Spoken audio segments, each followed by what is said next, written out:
자, 오늘 하나님의 말씀 같이 읽어봅시다. 오늘 시편 24편 1편 1절인데요. 같이 한번 읽어볼까요? 시작.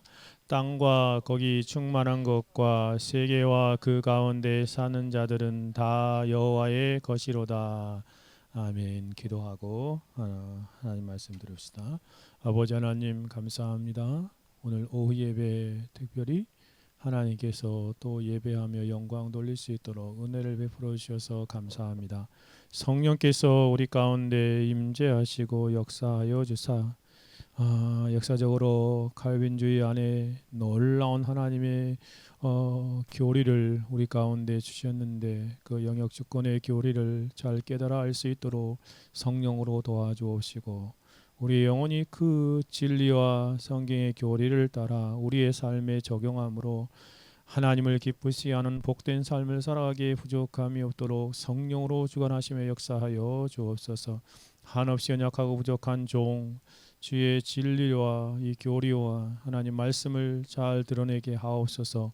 성령의 말하게 하심을 따라 주의 진리를 잘 전달하도록 주관하시며 역사하시기를 간절히 소원하오며 듣는 모든 사랑하는 주의 권속들에게는 큰 은혜로 역사하사 성령의 조명하심에서 잘 깨달게 하시고 삶에 잘 적용하며 열매 맺게 하옵소서.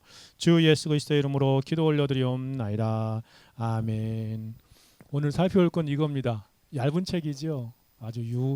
저도 예전에 아주 어릴 때 좀 살펴봤는데 이번에 새롭게 읽은 책인데요. 영역주권이라는 그런 책입니다. 아브라함 카이퍼의 영역주권. 들어보셨어요 혹시? 영역주권 아주 중요하죠. 이 칼빈주의 교리 아주 놀라운 체계 가운데 하나입니다. 하나님의 절대 주권 관련된 부분입니다. 그 부분을 파워포인트로 이렇게 만들었는데요. 이 앞부분이 이제 아브라함 카이퍼가 그 네덜란드의 1880년 네덜란드의 자유대학을 설립하면서 그때 개교 연설했던 내용입니다. 근데 이게 칼빈주의 그 놀라운 하나의 진리를 우리가 잘 가르쳐주고 있어요. 뭐 오늘 딱 한 주로 이거를 한 번으로 딱 정리했는데 같이 살펴봅시다. 같이 제목 읽어볼까요? 한치도 예외 없는 주권. 그러니까 한치도 예외 없이, 그러니까 이 땅에 있는 모든 일들 가운데 하나의 그냥 조금만 영역도 없이 다 하나님의 주권을 인정하는 것이 바로 아브라함 카이퍼의 영역 주권입니다. 그리고 영역 주권을 아는 그런 성도들의 삶이 어떠한 삶이어야 하는지. 그 말씀은 땅과 거기 충만한 것과 세계와 그 가운데 있는 자들은 다 여호와의 것이로다 라는 것입니다. 맨 밑에 같이 읽어볼까요? 이게 이 영역주권에서 71페이지 번역된 책에서 71페이지가 유명한 문구입니다. 같이 읽어봅시다. 그리스도께서 나의 것이다 라고 외치지 않는 영역은 한치도 없다. 이게 무슨 말이에요? 그리스도께서 나의 것이다고 외치니 한치도 없으니까 전체가 다 전 영역이 다 하나님의 주권 아래 있다 라는 그런 말입니다.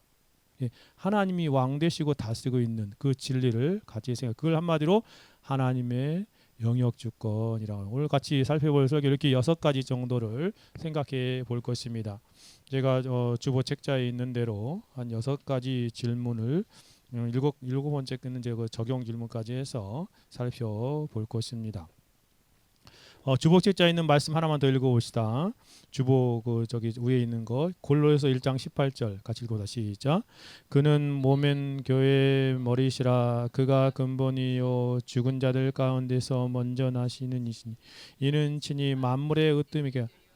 만물이 뭐예요? 만물 올 모든 것의 으뜸이신 그분이 정말 한치도 예외 없이 모든 영역을 다 다스리고 계신다. 이게 하나님의 영역 주권이라는 교리입니다. 목표는 내 삶의 모든 영역이 주님의 것이다 라는 고백으로 우리가 나아가기 위해서 이 진리의 말씀을 생각해 봅시다. 이 사람이 바로 아브라함 카이퍼라는 사람입니다.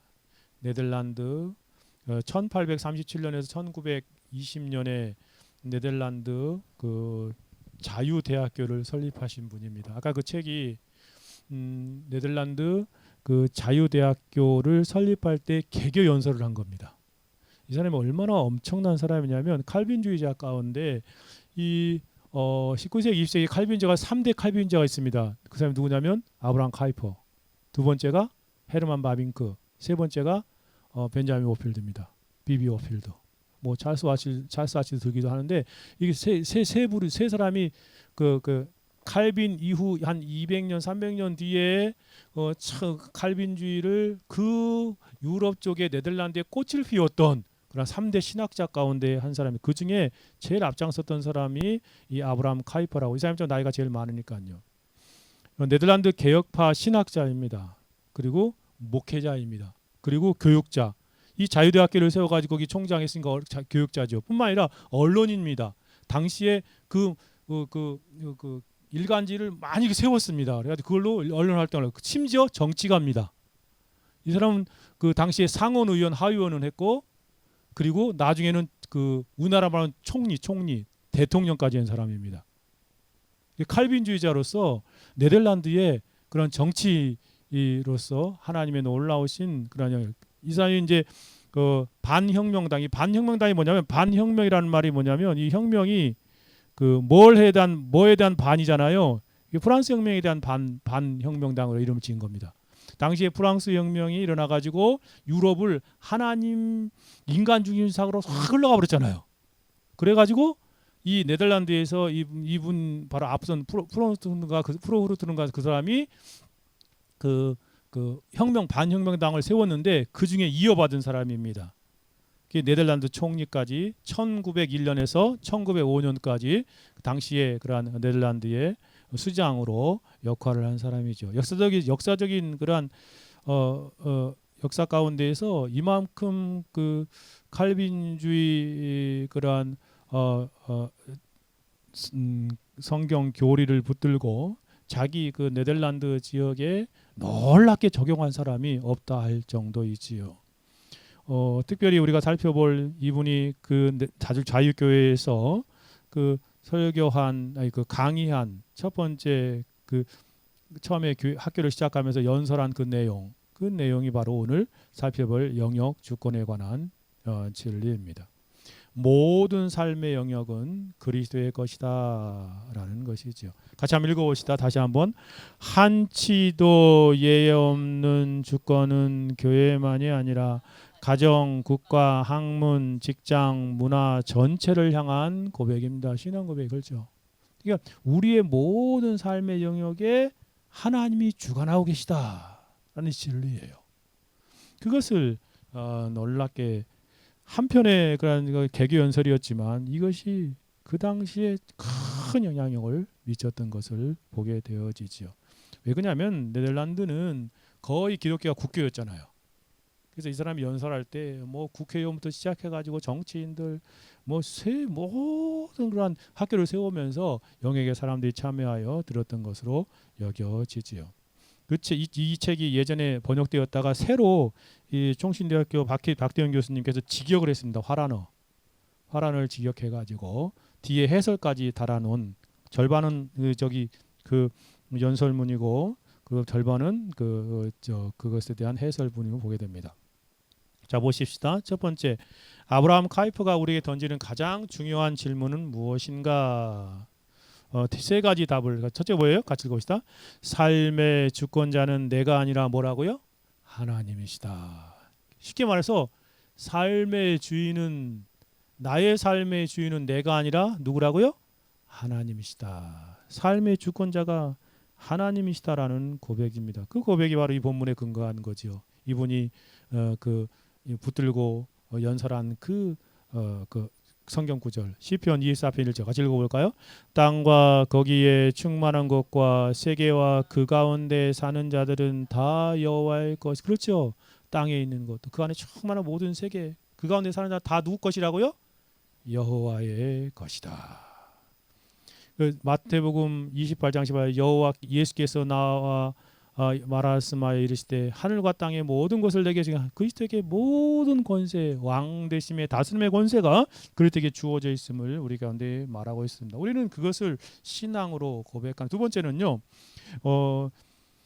신앙은 예배당에 갇히지 않고 삶 전체를 다스린다. 뭐라고요? 삶 전체를 다스린다는 것입니다. 우리 어떤 사람은 교회 안에서만 그러한 신앙인지 알아. 그렇지 않아요. 정말 삶의 모든 영역에서 그런 다스린다라고 말해요. 뭐 10개의 머리, 1000개의 손 그런 별명이 붙어질 정도의 그 아브라함 카이퍼가 그렇게 수없이 많은 일을 했습니다. 그 기록한 그러한 책 목록도 어마어마하게 많고요. 그 정치적 또 교육 쪽 또 문학 쪽 언론 쪽에 수없이 많은 활동을 했는데 그러니까 신앙은 단순히 예배당에서 이렇게 예배드리는 그 정도가 아니라 우리의 구체적인 삶의 전 영역에 그것도 우리 가운데 영향을 미치는 그런 측면에서 이 아브라함 카이퍼의 영역 주권이라는 이 놀라운 진리가 우리 가운데 중요하다는 거죠. 우리도 성경에 그걸 읽잖아요. 고린도서 10장 31절 같이 읽을까요? 그런즉 너희가 먹든지 마시든지 무엇을 하든지 다 하나님의 영광. 그러니까 우리의 삶은 우리가 하다못해 먹는 매일 하루 세끼 먹는 그 먹는 문제에 대해서도 목적이 뭐예요? 하나님을 영화롭게 하는 것입니다. 또 무엇을 하든지 다 여러분이 학교에서 공부를 하든 또 직장에서 일을 하든 가정에서 모두 가사를 짓든 그 모든 일들이 다 하나님을 영화롭게 하는 일에 초점을 맞춰 삶 전체가 하나님께 돌려져야 한다는 것입니다. 골로새 3장 10절에서도 또 무엇을 하든지 말에나 일에나 다 주 예수 이름으로 하고 그러니까 여러분 우리가 행하는 모든 일들 교회 안에서만 하는 거 아니잖아요. 우리의 삶의 현장 가운데서 행하는 모든 일이 다 누구 이름으로 해요? 주 예수의 이름으로 행하고 그 예수 그리스도의 이름을 힘입어 하나님 아버지께 감사하라. 그러니까 신앙의 문제는 단순히 교회 안에 갇히는 문제가 아니에요. 우리의 삶의 전 영역에 미치는 것이다. 세 번째 같이 읽어볼까요? 그리스도인은 모든 자리에서 주님의 것으로 살아야 합니다. 여러분이 행하는 모든 삶의 영역에서 내 것이 하나도 없어요. 다 주님의 것임을 알고 그렇게 살아가라라고 말하는 것입니다. 우리가 살아도 주를 위하여 살고 죽어도 주를 위하여 죽나니 그러므로 사나 죽으나 우리가 누구 것이다? 주님의 것이다. 예수님이 핏값으로 사셨기 때문에 그렇습니다.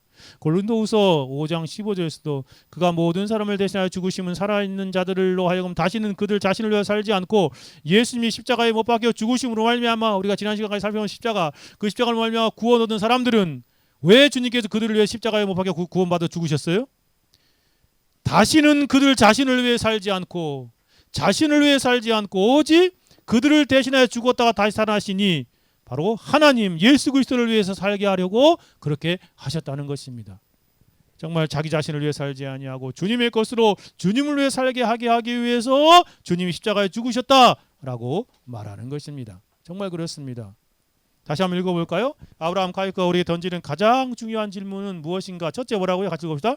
삶의 주권자는 내가 아니라 누구라? 하나님이시다. 이게 영역 주권의 아주 놀라운 핵심이에요. 두 번째는 같이 읽어봅시다. 신앙은 예배당 안에 갇히지 않는 삶 전체를 다스린다. 셋째요. 그리스도인은 모든 자리에서 주님의 것으로 살아야 한다. 그렇습니다. 여러분 어느 영역이 있든 간에 다 주님의 것으로 살아야 돼요. 그래서 결국 이건 무슨 말이에요? 내가 왕인가? 그리스도께서 나의 왕인가? 여러분은 어떻게 이 땅을 살아갑니까? 그게 아브라함 카이퍼의 영역 주권에서 핵심. 바로 이걸 묻는 거예요. 내가 너의 왕인가? 아니면 그리스도가 너의 왕인가? 라는 것을 우리에게 묻는 그러한 질문입니다. 카이퍼의 핵심 문장을 다시 한번 읽어야지 엄청 유명한 그런 거니까 꼭 기억하고 계십시오. 같이 다시 한번 읽어봅시다.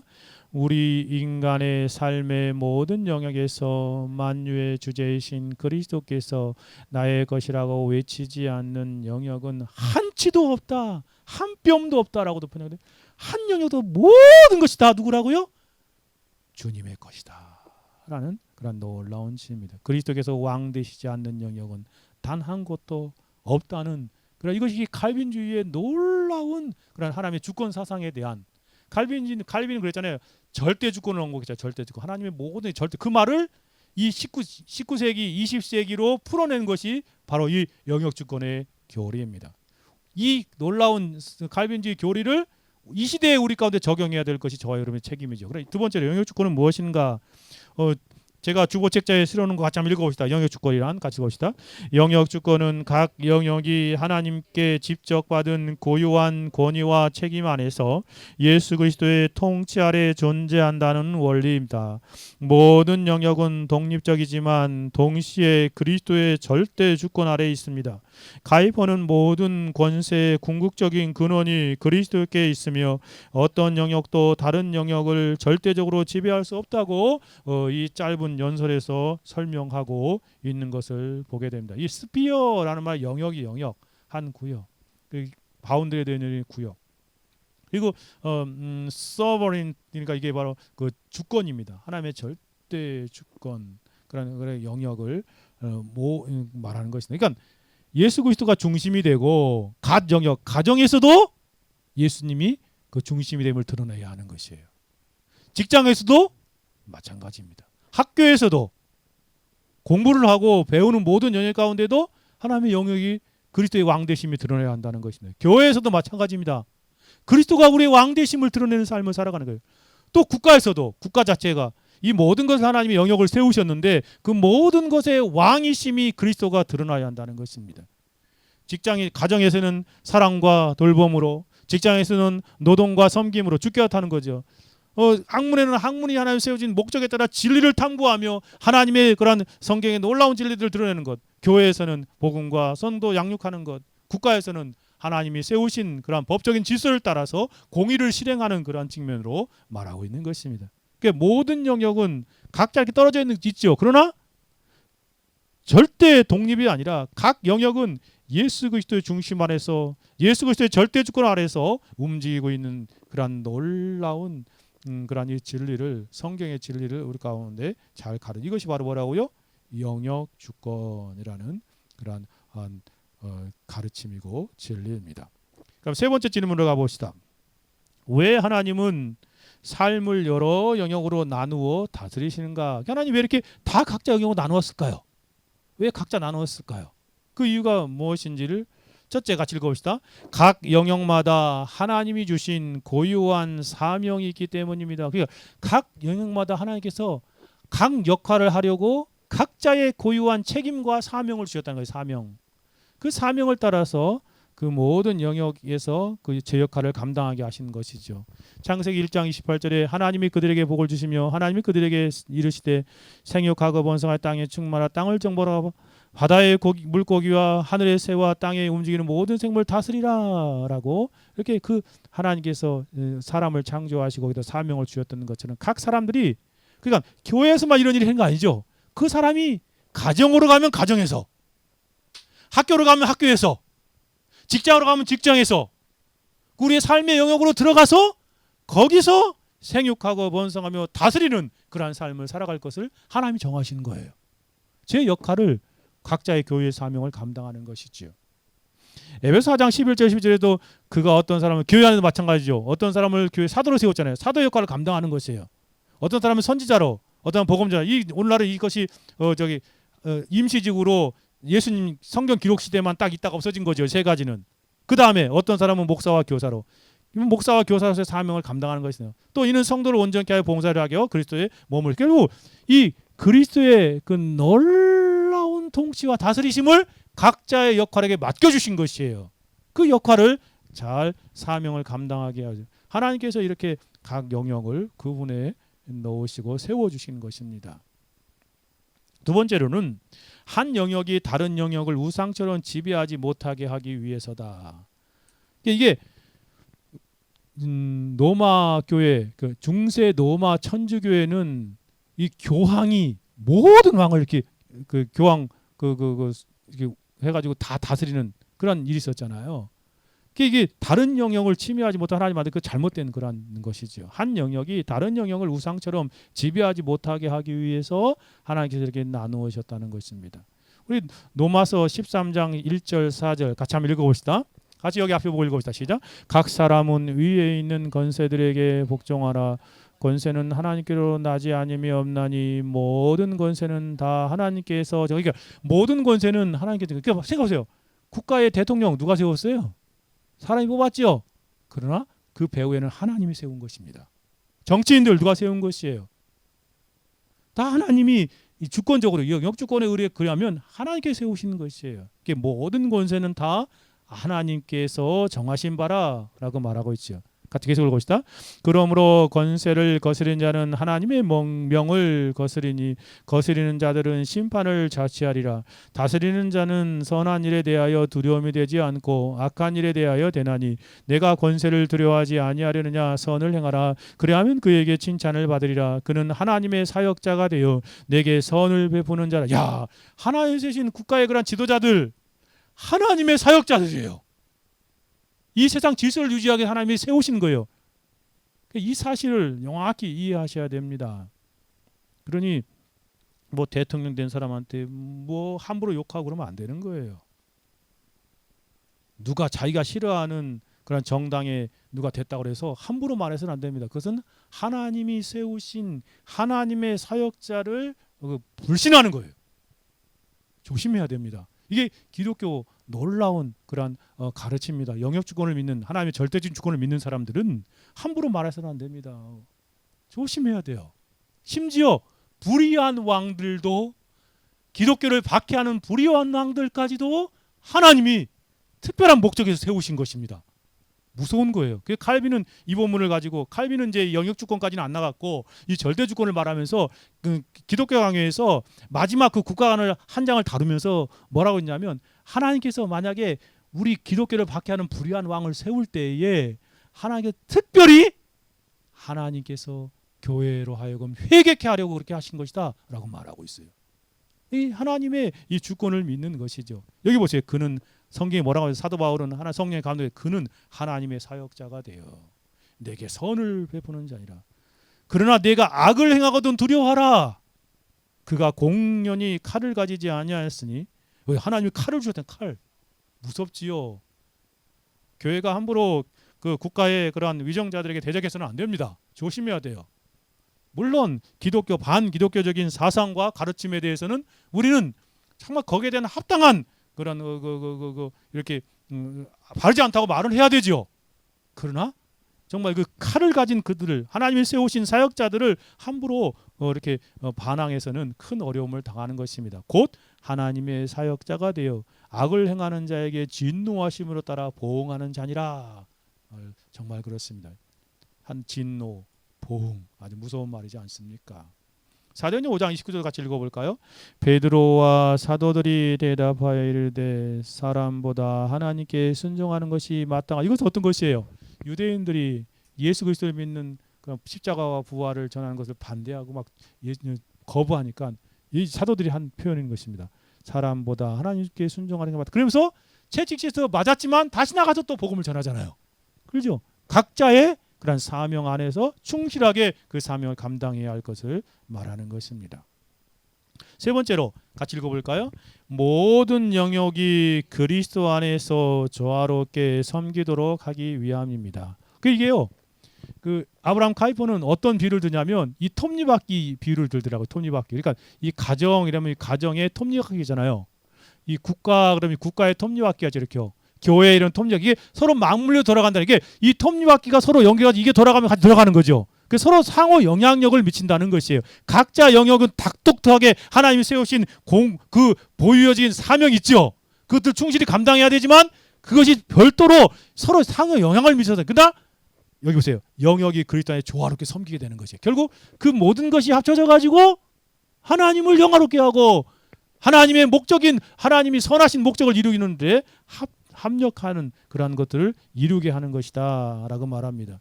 골로새 1장 16절 18절 같이 읽어봅시다. 만물이 그에게서 창조되되 하늘과 땅에서 보이는 것들과 보이지 않는 것들과 혹 왕권들과 주권들이나 통치자나 권세자나 만물이 다 그로 말미암고 그를 위하여 창조되었고 또한 그가 만물보다 먼저 계시고 만물이 그 안에 함께 섰느니라. 그는 몸인 교회의 머리라. 그가 근본이요 죽은 자들 가운데 먼저 나신 이시니 이는 친히 만물의 으뜸이 되어 하나님이 다 만드시고 세우신 거잖아요. 그러나 그것이 그리스도 안에서 조화를 이루는 것입니다. 만물의 통치자이신 그리스도 안에 조화를 이루는 것이죠. 고린도전서 12장 4절 때 은사는 여러 가지, 교회에 많은 은사도 있죠. 9가지 은사를 받아요. 근데 그 은사는 여러 가지나 성령은 같고 직분은 여러 가지나 교회와 직분이 많잖아요. 목사, 장로, 교사 이렇게 많잖아요. 직분은 여러 가지나 주는 같으며 또한 사역은 여러 가지나 모든 것을 모든 사람에게 이루시는 하나님은 같다. 그 모든 은사들도 서로 조화를 이루어서 하나님 맡겨진 사명을 감당하며 교회를 든든히 세워가는 것이다. 모든 영역도 마찬가지다라는 것입니다. 국가의 영역에서 하나님이 그런 영역 주권을 좀 이분이 강조하는데 이 책에서 특별히 그 국가에 대해서 비중을 가장 원래는 그 세 가지 영역을 다룹니다. 근데 그 세 가지 영역이 국가 그리고 또 학문, 학교. 왜 자기 학교를 세웠으니까. 학문을 하는 목적이 무엇인가? 그 학교는 무슨 뭐 신학만 가르치는 것이 아니에요. 일반 학교가 다 치고했던 것이에요. 그 다음에 세 번째가 개혁파 원리, 개혁신학의 원리, 주도권을 이렇게 세 가지를 쭉 언급하면서 이것을 언급하고 있는데 특별히 국가에 대해서 다루면서 하나님께서 세우신 권위다. 아까 로마서 13장에 잘 보자. 하나님이 세우신 권위예요. 두 번째는 공의와 질서를 위한 봉사자다. 만약에 국가가 제 역할을 못하면 공의 다 무너지잖아요. 그리고 질서도 다 무너져 버리죠. 혼란스러워진 거예요. 그걸 유지하기 위해서는 또 각 영역의 자유를 보호하는 책임이다. 그러니까 결국 국가가 가장 큰 통제력을 갖는 그러한 역할로 하나님께서 영역 주권의 한 부분으로 세웠다는 거예요. 다른 영역을 흡수하지 않고 제한적인 그런 권한을 받는다. 그 각 영역을 인정해야 하는 것이죠. 그래서 이 책에서 가장 그 국가의 역사적으로 드러났던 국가들의 잘못된 형태들을 말하면서 국가 절대주의 위험을 아주 강력하게 비난합니다. 국가가 최고의 권위가 되는 그런 국가 절대주의에 빠진 오류들을 지적합니다. 양심과 신앙과 가정의 학문을 함부로 통제하여 자기 마음대로 딱 이게 어떤 국가예요? 공산주의 같은 그런 국가입니다. 그런 것들은 잘못된 바른 모습이 아님을 설명합니다. 자유가 사라지고 권력이 우상화되는 것 이런 것들도 정말 잘못된 위험에 빠지지 않도록 해야 한다라는 것입니다. 사람보다 하나님께 순종해야 할 때가 온다라는 그런 부분들을 잘 언급하고 있습니다. 자, 네 번째 질문입니다. 그러면 그리스도인은 국가를 어떻게 보아야 하는가 앞에 살펴본 것들을 정리해 보면 첫째, 국가는 하나님의 공의를 위해 세우신 권위이다. 인정해야 하는 것이에요. 아까 로마서 13장 1절 4절에 보면 베드로전서만 같이 읽어볼까요? 베드로전서 2장 13절 17절 읽읍시다.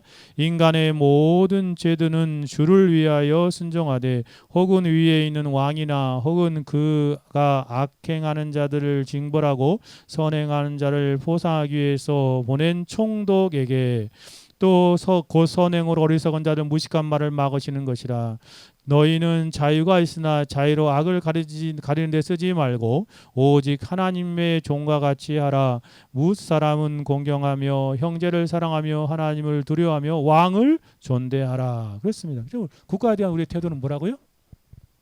왕을, 총독을 순종, 주를 위해 순종하는 거예요. 주를 위해서. 그리고 또 왕, 총독에게 그렇게 존대하는 삶을 살아갈 것을 말하고 있습니다. 그리스도인은 기본적으로 그러한 삶을 사는 것입니다. 두 번째 같이 읽어볼까요? 국가는 하나님이 아니며 절대 권력이 아니고 그렇다고 해서 하나님의 말씀에 반하는 것을 국가가 말할 때에 그것을 하나님 말씀을 어기면서 그런 것들을 이렇게 맹종하는 그런 삶을 살아가서는 안 되는 것을 잘 표현하고 있습니다. 왜냐하면 그건 하나님이 아니에요. 절대 권력이 아니기 때문이다. 여러분 구약에도 보면 다니엘서에 보면 그 사드락 메삭 아벳느고가 자기 금신상 만드는 그 왕이 자기 이렇게 절하라고 하잖아요. 어떻게 했어요? 거부했잖아요. 그러지요. 같이 읽어볼까요? 사드락과 메삭과 아벳느고가 왕에게 대답하여 이르되 느부갓네살 왕이여 우리가 이 일에 대하여 왕에게 대답할 필요가 없나이다. 왕이여 우리가 섬기는 하나님이 계시다면 우리를 맹렬히 타는 불불 가운데서 능히 건져내시겠고 왕의 손을 건져내시이다. 그렇게 하지 아니하실지라도 왕이여 우리가 왕의 신상들을 섬기지 아니하고 왕이 세우신 금신상에 절하지 아니할 줄을 아옵소서. 왕이 하나님 말고 우상 숭배하라는 것을 따라갈 수 있어요? 할 수 없는 것입니다. 신앙 양심상 불가능한 거예요. 그럼 왕이 월권 행하는 것이지요. 우리가 공산주의 사상을 따라갈 수 있습니까? 기독교를 반대하는 사상인데 따라갈 수 없는 거예요. 여러분 공산주의 국가에서 제일 싫어하는 게 뭔지 알아요? 성경, 하나님, 교회. 다르게 말하면 종교라고 말하는데 우리는 보면 정말 그 하나님을 싫어하는 그런 것들을 따라갈 수 없습니다. 우상 숭배잖아요. 지금도 북한에는 예수 믿는 사람들, 그리고 우리들 10만 정도 된다고 그러더라고요. 다 포로 수용소에 잡혀 있어요. 드러난 사람들은. 이 그 정치범 수용소에서 엄청 고생하고 있다고 하더라고요. 그리고 실제로 밝혀지면 막 즉결 처분하기도 하고. 참 그런 것에 대하여 우상 숭배나 그런 사상들을 따라갈 수 없습니다. 여기 사드락과 메삭과 아벳느고도 말하지 않습니까? 우리가 왕의 신들을 섬기지 아니하겠습니다.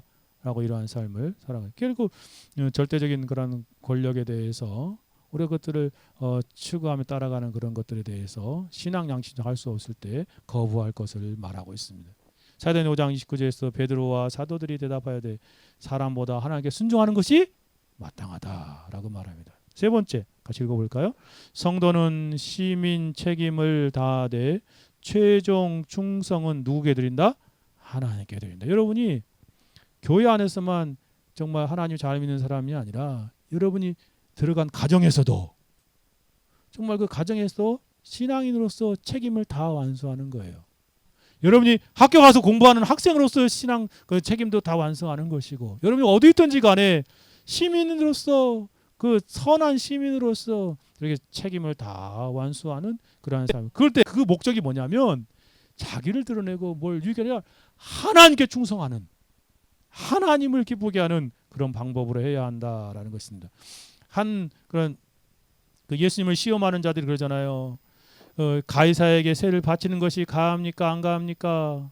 옳으니까 그럽니까? 라고 말할 때 뭐라고 하죠? 예수님께서 가이사의 것은 가이사에게, 하나님의 것은 하나님께 바치라. 이게 무슨 말이에요?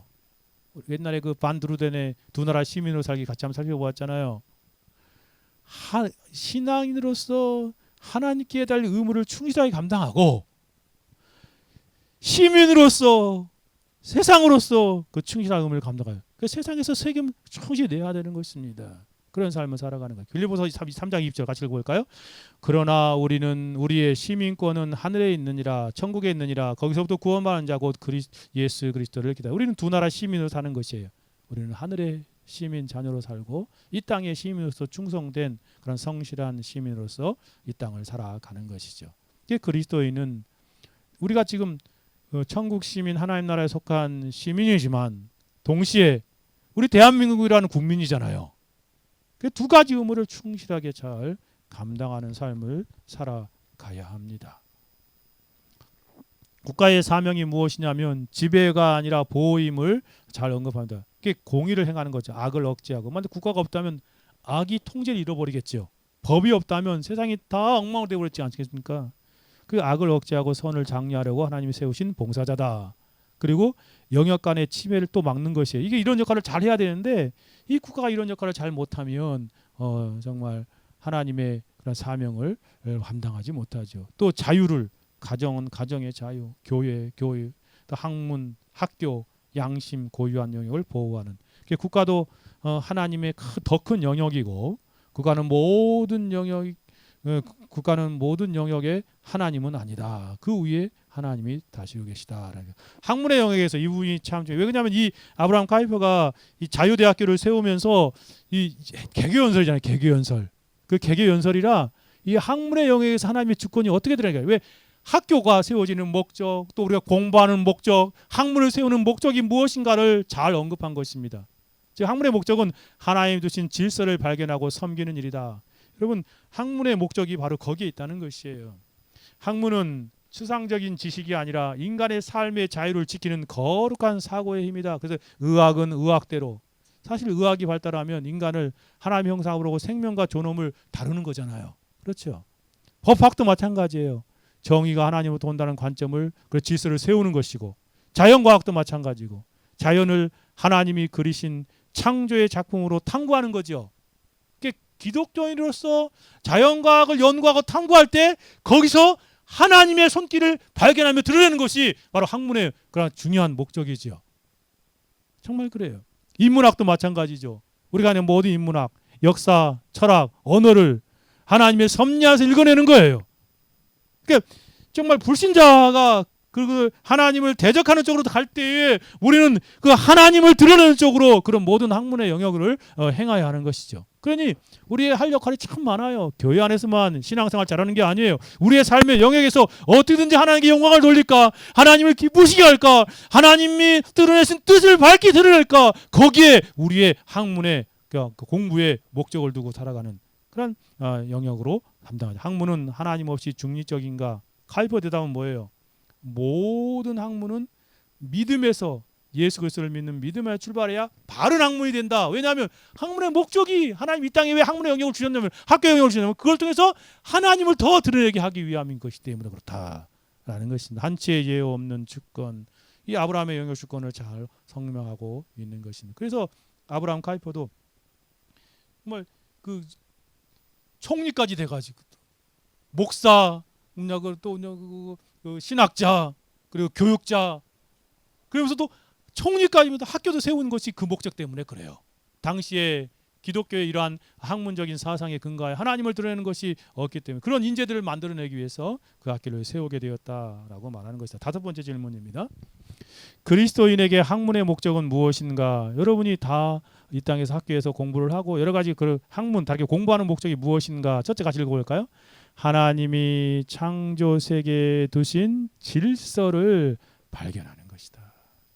여러분이 만약에 자연과학을 한다고 보세요. 어떤 걸 열심히 탐구하는데 그곳에서 하나님이 어떠한 질서를 들였는지 딱 찾아내는 것. 그래서 밝히 그 질서대로 움직이게 하는 것. 그런 것들이 바로 학문의 아주 중요한 목적이다. 시편 19편 1절이죠. 같이 읽어봅시다. 하늘이 하나님의 영광을 선포하고 궁창이 그 손으로 하는 일을 나타내도다. 날은 날에게 말하고 밤은 밤에게 지식을 말하는. 여러분 예전에 아주 유명한 그 우주인 두 가지 이야를 들잖아요. 러시아의 소련이죠. 소련의 우주 그 비행사가 하늘 딱 올라가 봤더니 아니 이렇게 보니까 어디 하나님이 있어? 아무것도 없네. 그랬잖아요. 그 믿는 그러한 미국의 우주 비행사가 딱 하늘 올라가서 야 하나님의 창조한 세계를 보라라고 하나님 높이고 찬양했대잖아요. 그 차이예요. 하늘이 하나님의 영광을 선포하는 것을 밝히 보고 드러나고 찬양하는 것이에요.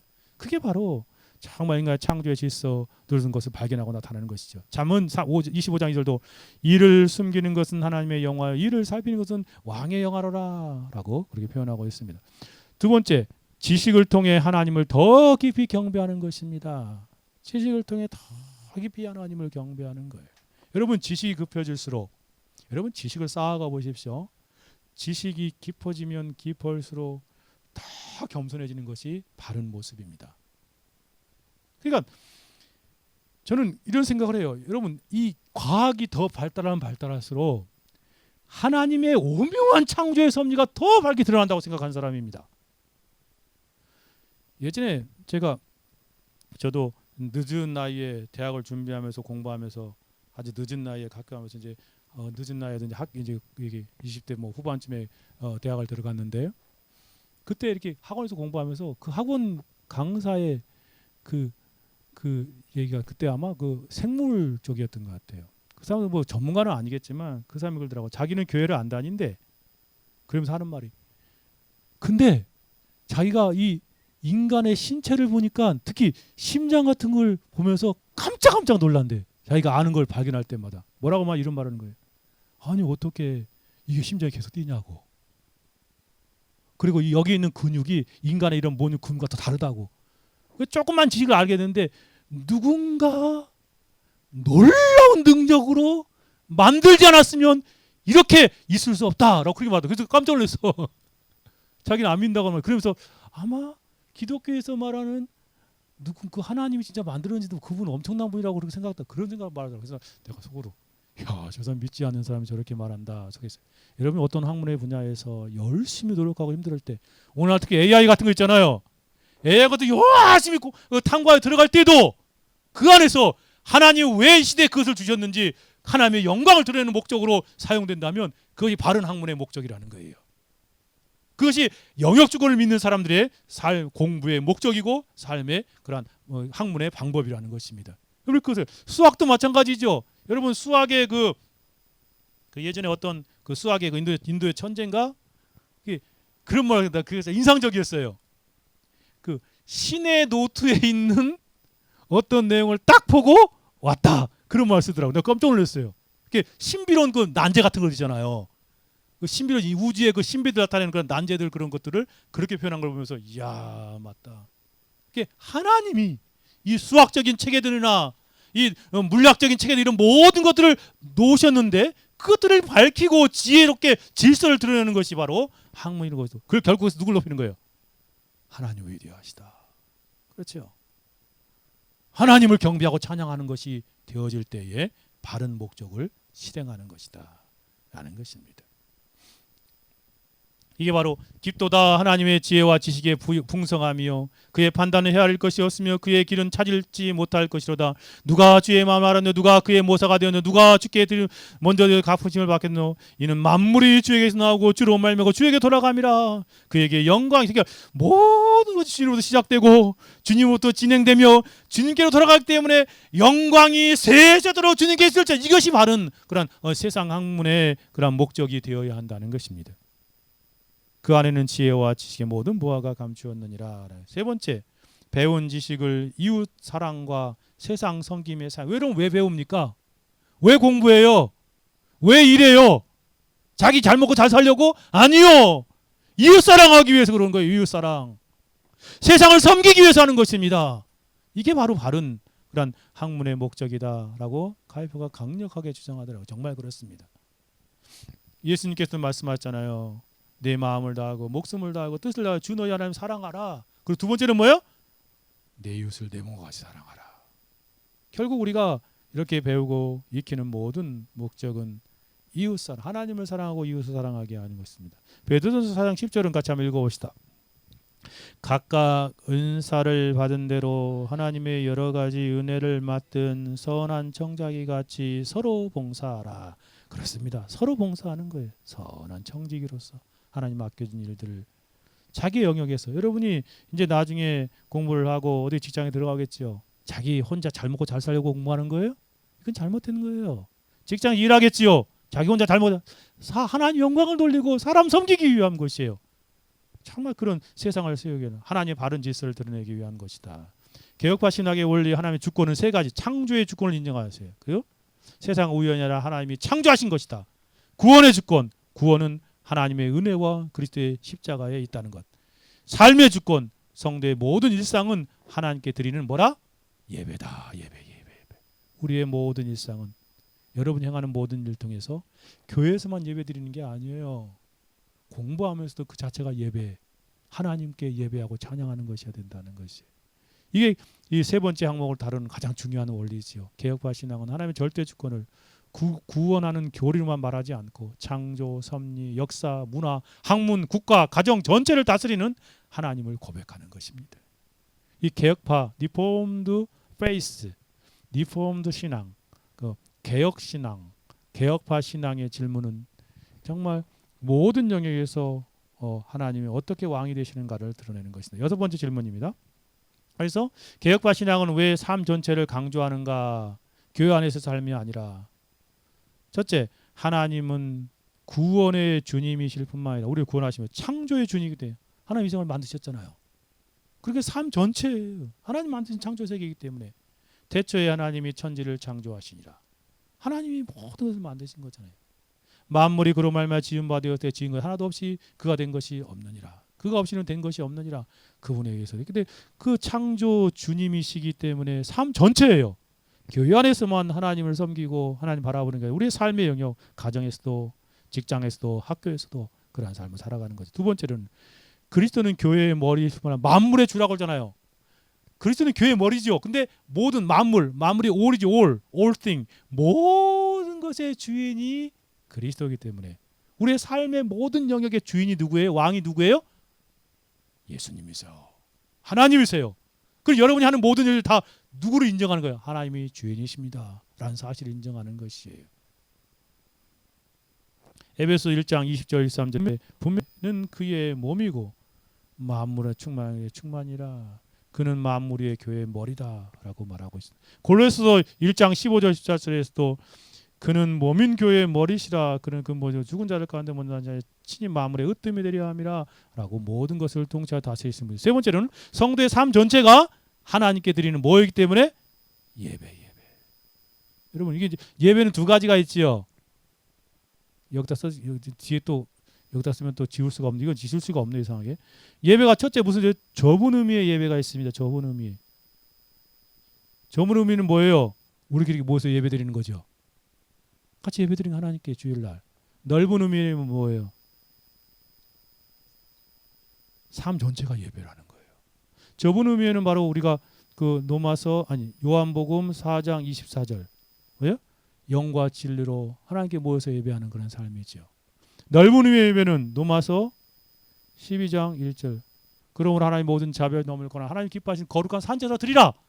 그러니까 우리 삶은 넓은 의미의 예배 모든 삶을 살아가는 여기 나오잖아요. 로마서 12장 1절 같이 읽어봐요. 그러므로 형제들아 내가 하나님의 모든 자비하심으로 너희를 권하니 너희 몸을 하나님 기뻐하시는 거룩한 산제사로 드리라. 우리의 모든 삶이 이것이 너희들을 합당한 예배 영적 예배니라. 너희는 이 세대를 본받지 말고 오직 마음을 새롭게 함으로 변화를 받아 하나님의 선하시고 기뻐하시고 온전한 뜻이 무엇인지 분별하여 그렇게 모든 삶을 통해 하나님께 예배하는 삶을 살아가는 것이에요. 하나님을 생각하는 것이에요. 공부할 때도 하나님을 생각하고 공부하는 것이고 직장에 일할 때도 하나님 생각하고 일하는 것이고 우리의 모든 삶의 영역에서 하나님의 주권적인 영역 주권을 인정하며 살아가는 모든 삶이 하나님 생각할 때 그것이 예배가 되는 거예요. 하다못해 집에 설거지할 때도 방 청소할 때도 하나님 생각하고 그 일을 행하는 것이 우리의 모든 삶에 하나님의 영역 주권을 인정하는 그런 삶의 모습. 미가서 6장 8절 같이 한번 읽어봅시다. 크게 한번 읽어볼까요? 같이요? 보고 시작.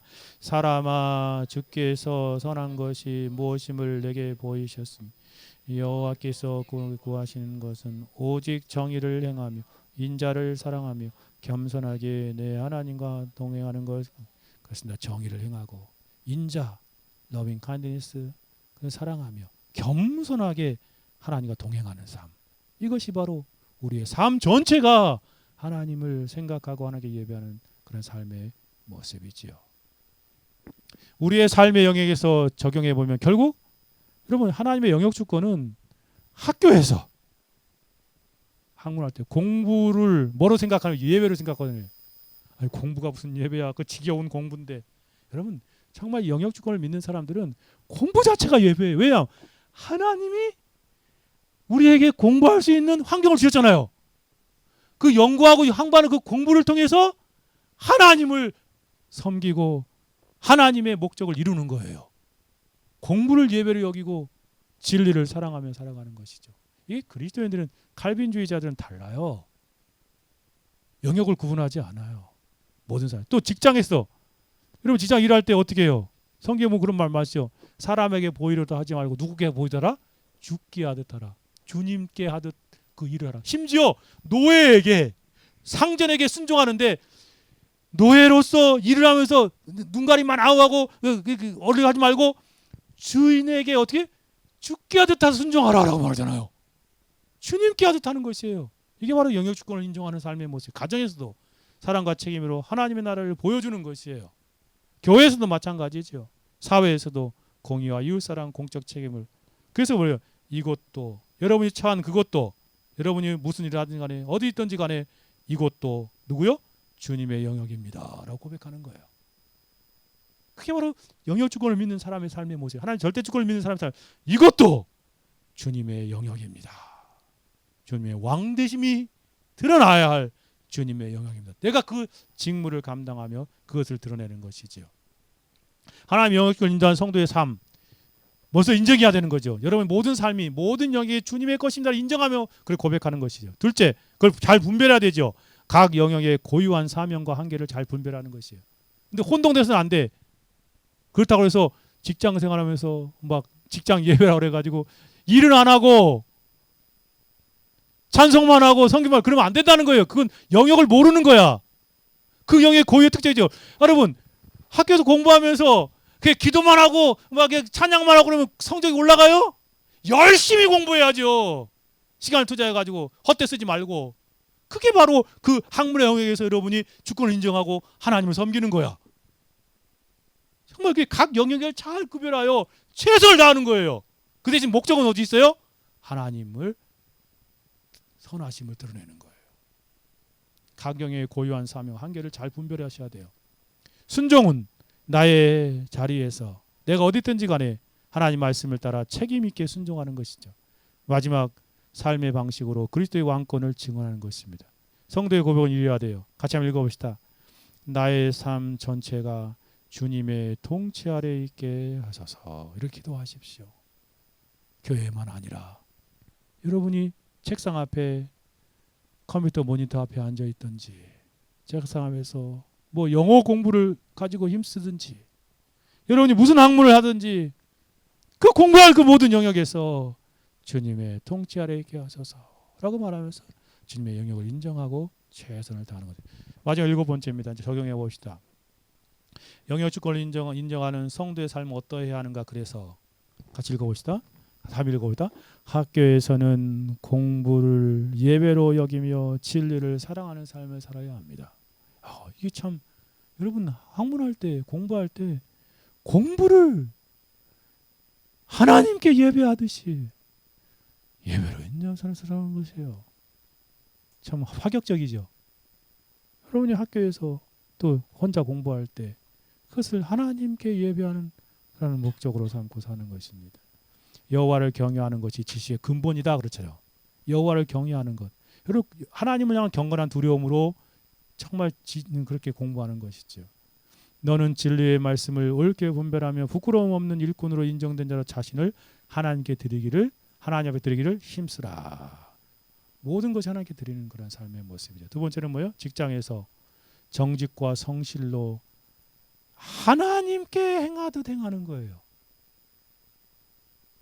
싫어하고 미워하는 직장 상사 그 사람 눈치 보는 게 아니라 하나님 앞에서 정직하게 행하는 거예요.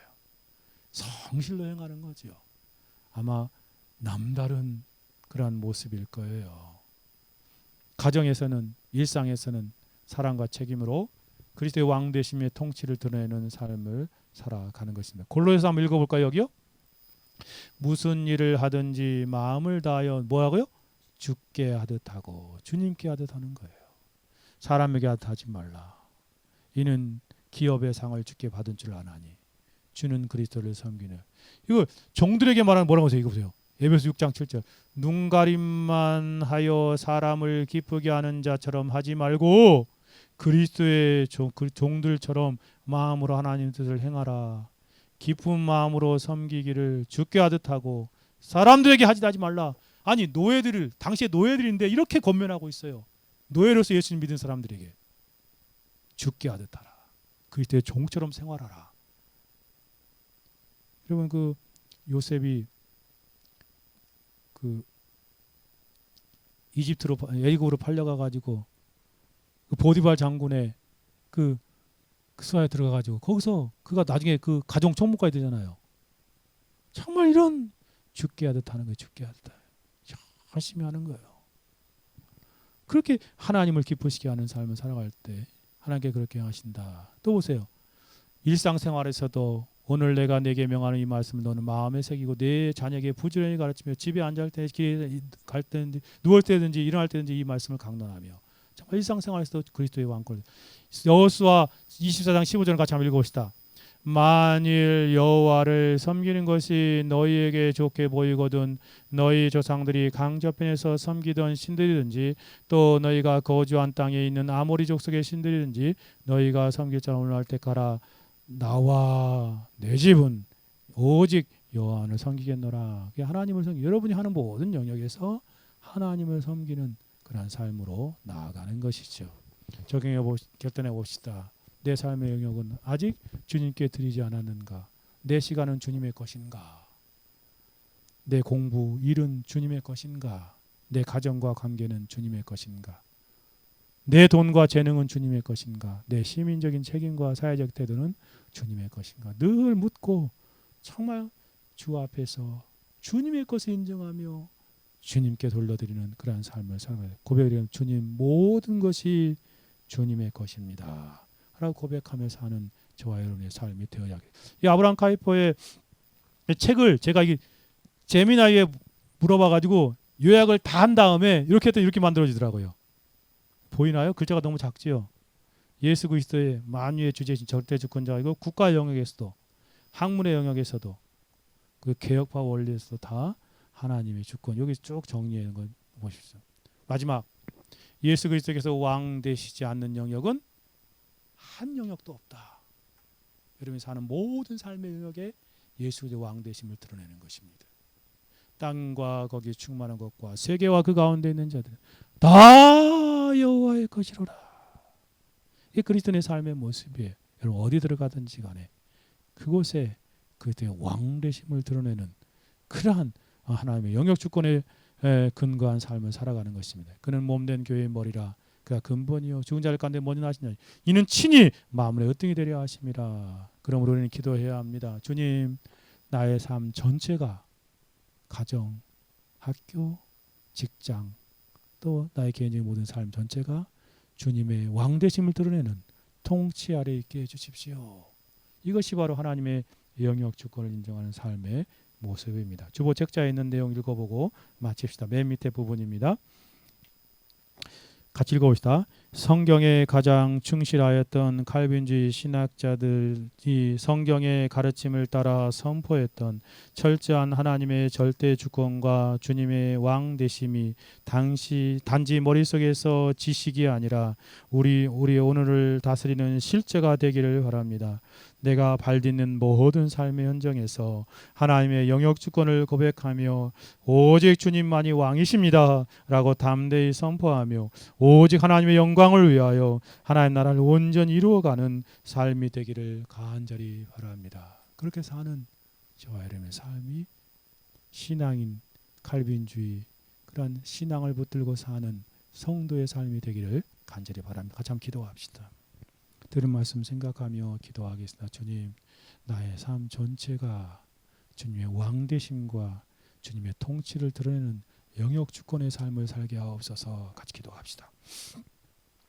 거룩하시고 자비로우신 하나님 아버지 감사합니다. 하나님 오늘 특별히 하나님께서 19세기 20세기 위대한 하나님 칼빈주의 신학자로 사용하신 그 아브라함 카이퍼의 입술을 통하여 하나님 우리가 이 땅에서 정말 어떠한 그런 주권에 사로잡힌 바 되어 살아야 할지를 깨닫게 하시니 감사. 땅과 거기 충만한 것과 세계와 그 가운데 사는 자도 다 여호와의 것이라는 이 고백이 우리의 고백이 되어지도록 주님 도와주옵소서. 우리의 삶의 모든 영역에서 만유의 주제이신 통치자이신 예수 그리스도께서 나의 것이라고 외치지 않은 한 영역도 없다는 그러한 우리를 고백이 그의 고백이 우리의 고백이 되어지게 하시고 우리 이 시대 21세기를 사는 우리들도 우리의 삶의 영역에서 하나님의 영역 주권을 인정하며 우리의 삶의 모든 영역에서 하나님의 왕되심 그리스도의 왕되심을 드러내는 그러한 믿음의 사람들 되어지도록 주님 도우시며 역사하여 주옵소서. 하나님의 영역 주권을 고백하는 우리를 되게 하시고 오직 주님의 왕이심을 우리의 삶의 현장에서 선포하게 하시며 오직 하나님의 영광을 위하여 하나님 나라를 온전히 이루어가는 우리의 삶에 되어지도록 성령으로 도우시며 역사하옵소서. 우리 젊은이들에게 특별히 은혜를 베풀어 주셔서 하나님이 영역 주권을 하나님 사로잡힌 바 되어서 그 가운데 하는 모든 이들을 통하여 하나님의 영광 돌리게 하여 주옵소서. 감사와 찬송과 존귀와 영광을 홀로 받으시기를 원하오며 우리 주 예수 그리스도의 이름으로 기도 올려드리옵나이다. 아멘. 주기도문 하심으로 오후 예배를 마치겠습니다. 하늘에 계신 우리 아버지여 이름이 거룩히 여김을 받으시오며 나라의 임하옵시며 뜻이 하늘에서 이룬 것 같이 땅에서도 이루어지이다. 오늘날 우리에게 일용할 양식을 주옵시고 우리가 우리에게 죄진 자를 사하여 준 것 같이 우리 죄를 사하여 주옵시고 우리를 시험에 들게 하지 마옵시고 다만 악에서 구하옵소서. 내 나라와 권세와 영광이 아버지께 영원히 싸움나이다. 아멘.